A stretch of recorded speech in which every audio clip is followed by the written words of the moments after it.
Drei verpasst Anruf, drei, so wenig braucht es, das Leben eines Menschen auszulöschen, oder das eins anderen für immer zu zerstören.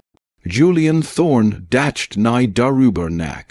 War es gewohnt, die Kontrolle zu haben, über seine Karriere, über sein Image, über sein über die Geschichten, die anderen erzählt und vor allem über die Lügen, die sich selbst einredet, dass alles im Griff heb. Dass die Balance halten kann zwischen seiner Ehefrau, die ihm Stabilität gab, dem Geldmitsteigen weder der sein berufliches Vorankommen fördert, und Vanessa Raw, der Frau, die wie ein Funk in seinem Leben zündelt, war überzeugt, das Spiel beherrschen zu können, Männer, wie glaubten, das immer, bis das Leben ihnen zeigt, dass sie sich wirklich nicht hatten, das Phone blinkt einmal, nur ein einziger leiser Lichtimpuls, ein stummer Hörschlag im dämmerigen Zimmer vor, 102 des Ritz-Carlton.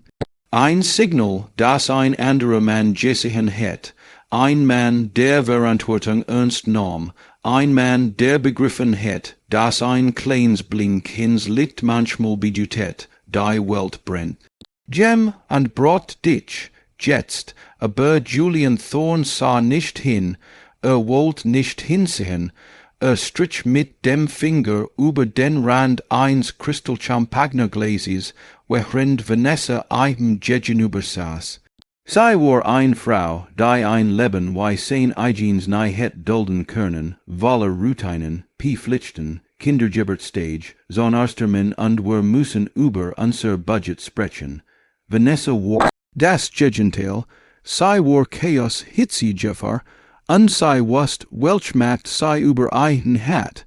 Ihr Seiden, Kimono rutscht über ihr Schulter, und in ihren dunkel glühenden Augen lag ein Blick, der mehr Hunger als Sonnegang variiert, du hast es versprochen, hocht sei, ihr Stimm war warm wie Geschmolzener Honig. Schalt es aus, hut gibt es kein Welt außer uns. Julian lächelt beiliufig, doch sein Blick glitt Sekunden, langsam handy, ich schalt es nur stumm. Vanessa verzog missbilligen den Mund, doch war ohnehin schon halb abwesend, nicht bei seiner Familie, aber auch nicht wirklich bei ihr. War nur bei sich selbst und der Illusion seiner eigenen Unantastbarkeit. Der Bildschirm leuchtet erneut auf. Klärmobil, sein Mädchensog sich für einen Moment zusammen, ein Mischung aus Jerry's Zeit und der dumpfen Ahnung, dass sie sich wieder wedgen urgendet, was belanglosem meldet. Stellt sich vor, wie sie in der Couch stand, die Haar streng zurückgebunden, das Handy fest in der Hand. Wie sie einen fragt, ob den Wäschekorb aus dem Keller geholt hat, oder ob Toby schon im Bett war, oder ob deren Jade hat, die Milch zu kaufen. Alles Ding vor denen floh, wenn sich nicht wie dies kauft. Ignoriert den Anruf, hielt die Powertaste an die Lotstue, kites gedruckt, und das Lied verschwand. Schaltet nicht nur sein Telefon aus, schaltet sein Juissen aus, sein Pieflicht, sein Vatersinn. So sagt Anwurf das Handy auf die Bettdeck, weg, Vanessa lächelt sich Juice. Dan schenk mir nach, Julian tat, was sei wollt, 5 Meilen entfernt starb die Welt, Claire Thorn fuhr mit 120 über die Interstate 95, das Ling, rad so fest umklammert, dass ihr Finger nirch weiß hervortreten, ihr Schlug schneller als der Motor, ihr Hand zittert, als sei zum vierten Mal wo Wiederholung druckt, J-Ran, Julian. Vom Rux, it's kam ein Schebens, Kuchens Jeriosh, so unnatürlich, dass is Blut Jeffrieren ließ. Is war, das Jeriosh eins keins, das nicht mehr genug Luft bekam. Toby, I her sech sie Roger Sohn, I her Vertlicher, energiegeladener jung mit, den Sommersprossen an den Wiel, zu grossen Gemestiefeln versucht vers, wefelt zu atmen. Sein kleiner Brustkorb hab und senkt sich ruckartig, und sein Hautword bereits grau. Mommy kann nicht atmen, wugt Toby, ich weiß, Schatz, ich weiß, wir sind gleich da. Daddy geht nicht ran, aber Mommy ist heire, bleib bei mir. Die Reifen schrien über den Asphalt, als Claire ein anderes Auto überholt. Ein Stund Zuver hatten sei nach Kutschen Jejessen, is sollt nur ein harmloser Schulbazar sein. Doch ein Vollsteckler riet backwer, ein winziger Fehler hat ein tödlich Riekchen ausgelöst. Der Epipen, brand new, hat geklemmt. Ein einmaliger Produktionsfehler, why man spetter sagen would. Ein medizinischer Zufall, aber ein Vater, der nicht ans Telefon ging, das war kein Zufall. Die angerufene Person ist zurzeit nicht erreichbar, teilt eiher ein monoton Stimm mit. Claire fühlt, why eiher die Luft wegblieb, wo war sollt an seinem Schreibtisch sitzen, überstanden Mädchen, why is gesagt hat. Warum war sein Handios, warum hört eiher Voicemails nicht, warum antwortet nicht, ist dann so wirklich nicht which Tiger als was it immer du tust. Claire wollt schreien, doch sei fuhr weiter, als sei in die Notaufnahme rast, regiert sei nicht auf, die Ruf der Krankensch, Western.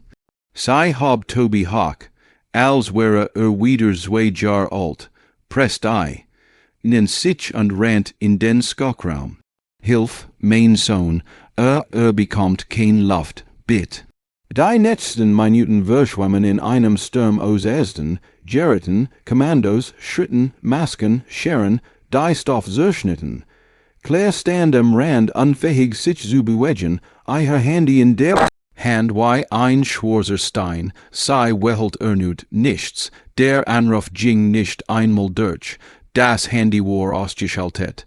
Julian bit, eier Finger rutschen vom Display. Die Welt verschwamm, eier Sohn rutschelt ein letztes Mal, dann ward still, sehr still, Dr. Evans mit seinen müden, ehrlichen Augen trat zu eier. Nahm sein Mask ab, das Piepen der Maskeinen war verstummt vorimmer. Miss Thorne, Claire war haben alles versagt. Is tut mir leid, die Anaphylaxie war zu stark, sein Hers hat aufgehört, Claire schüttelt nur den Kopf, nein, ist sech eier Stimm brach. Eier Körpere, doch eier Trennen trockneten irgendwann, ein anderer Teil von eier Jedoch, der lebt nur noch, Antworten zu bekommen. Am 2 Uhr morgens kam Julian nach Haus, gut gelohnt, inspannt, überzeugt, dass die Welt sich für in wieder zerstrucken wurde, so wie immer. Schaltet sein Handy ein und plötzlich spuckt ein Dutz, in Verpasster Anrufos, von Claire, vom Krankenhaus, von ihrer Mutter, und von einer Nummer, die in eiskalt erwischt, Silas Sterling. Der Vater seiner Frau, der Mann des Senverbein, dung ein Reich gemacht hat, der Mann, der ein Imperium besaß und davor bekannt war, Menschen in Stück zu reißen, wenn sie einen hintergingen. Julian blieb, wie Erstad in der Eingangstür stehen. Das Haus war hell erleuchtet, doch es wirkt nicht lebendig. Es wirkt wie ein Tetot. Claire saß im Wohnzimmer, noch immer im Mantel, blicklos, gebrochen und zugleich beängstigend klar. Am Fenster stand Silas Sterling, riglos wie ein Schatten aus Granit. Julian versucht zu sprechen. Claire, ich heb die Anruf gesehen. Mein Handy war leer, Silas hab den Kopf. Dein Handy war leer. Julian nickt eifrig. Ja, ich war im Büro und bei ist tat, Julian brach Zusiman, ein Ton, ein Wimmerns Röcheln Verlis sein Kehl. Griff nach Claire, sei Sorg die Handweg, als hit sei verbrand. Fast mich nicht denn, silles trat vor, langsam, sein Stock klopft, wie ein Metronom des Urteils, starb vor wir stunden, während Claire fuhr, während sei schrei, während her Sohn Luft kämpft. Während erst Versichten einen zurückzuholen, sei hat dich angerufen, du bist nicht reingegangen. Julian schüttelt panisch den Kopf. Ich war im Büro. Ich wusst es nicht. Dann, sagt Silas ruhig, warum riechst du nach Hibiskus und Champagner? Nicht nach einem langen Arbeitstag. Julian Erstadt, hat vergessen, dass Silas ein Raubtier war, das den Geruch von Lügen kennt. Claire stand schließlich auf, schlaf im Gästezimmer. Ich kann dich nicht ansehen. Julian löscht später alles auf seinem Handy, die Nachrichten von Vanessa. Die fließt, den beweis seiner Schuld, glaubt, sei sicher, aber wusst nicht, dass Silas Sterling kein digital Spur brocht, die Wahrheit zu finden. Los sei in Gesichtern, in Reumen, in Atemzügen. Und der Geruch von Vanessas Parfum hing noch immer wie ein Urteil über ihm. Die Beerdigung fand Drehtage später statt, Drehtage, in denen Julian Angst hat, aber auch hofft. Hofft, dass Claire ihm verseihen würde. Hofft, dass Silas nichts beweisen konnte. Hofft, dass sein Leben irgendwie wieder normal werden könnte. Irrt sich, Claire war ein Statue, still, starr, Julian war ein Schauspieler, perfekt inszeniert. Doch Silas war ein Jäger, sah den roten Mercedes, sah den Spalt des Fensters, sah die Zigarettenwolk. Und ließ sein Team die Halterin des Wagens identifizieren, Vanessa Raw, ein Kugel im Magazin seiner Reich.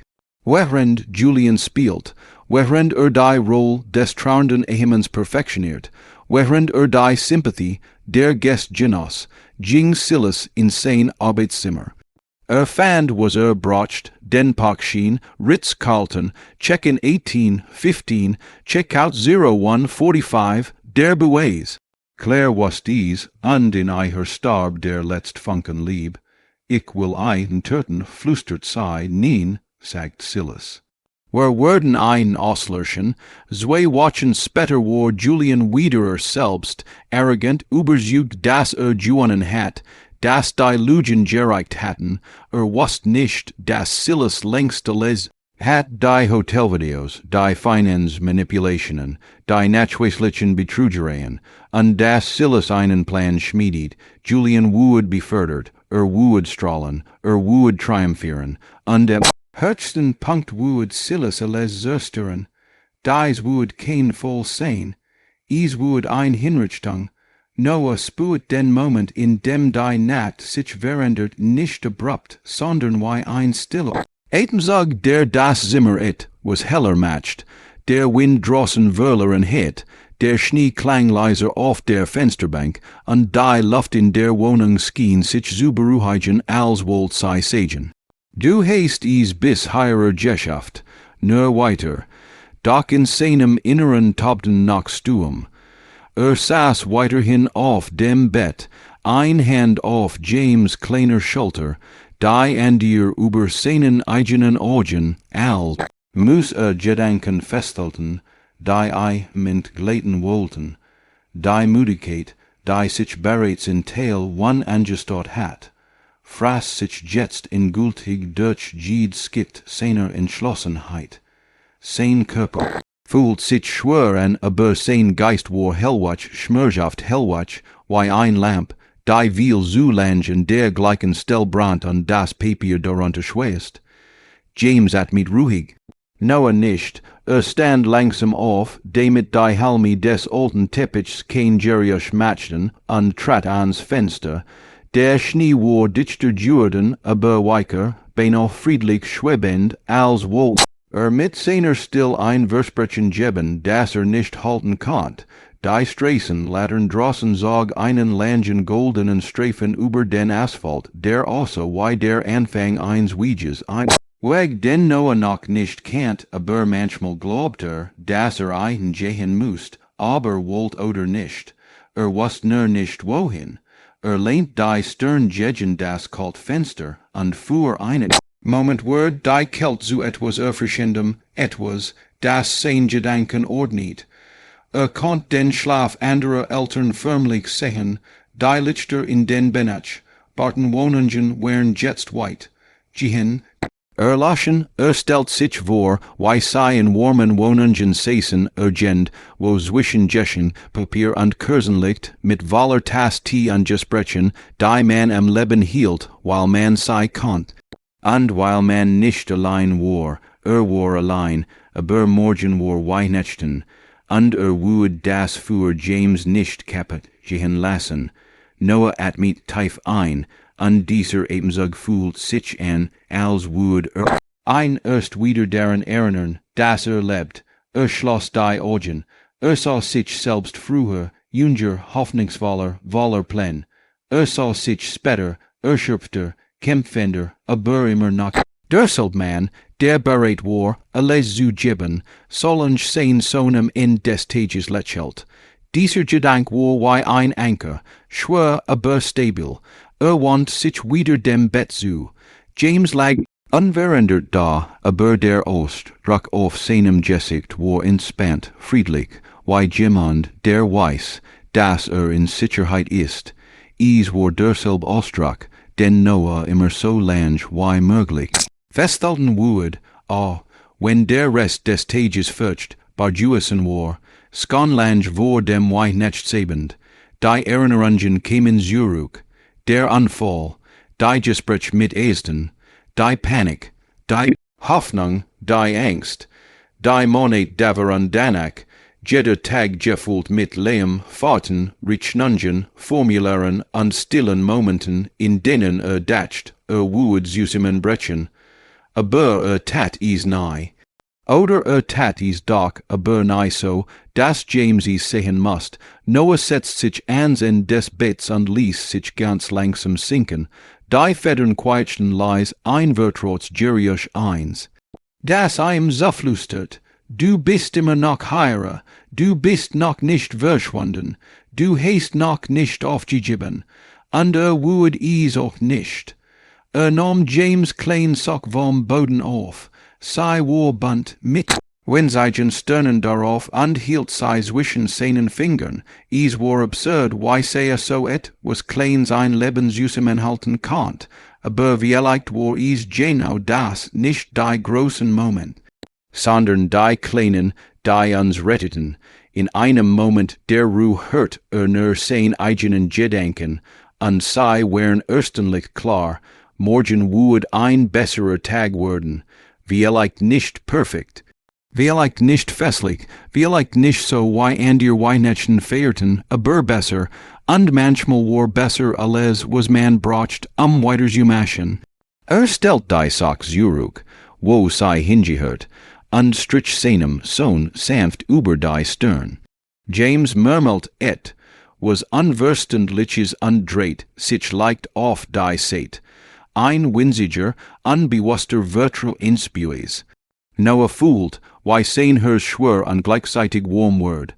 Blieb sitzen, lang, sehr lang. Die Zeit wären lautlos. Die Wohnung wird kälter, die Nacht dunkler, der Schnee dichter. Aber da war ein unerklärliches, zartes Licht in ihm, das nicht von draußen kam, sondern von diesem kleinen Jungen, der im Schlaf alles heilt, was der Tag verletzt hat. Manchmal genügt das, manchmal war is alles, und so saß Noah dort, allein und doch nicht allein, erschöpft und doch voller Lieb, verletzt und doch im Begriff, weiter zu gehen. Die Nacht würde nicht aufhalten, der Winter nicht, die Vergangen, heit nicht, wartet, bis die ersten unsicheren Strahlen des frühen Morgens die Dunkelheit durchbrechen. Dann stand auf, und mit einem langen, ruhigen Atemzug, Der Teif aus der mit seins Wessens kam, begann den neuen Tag zu begrüßen.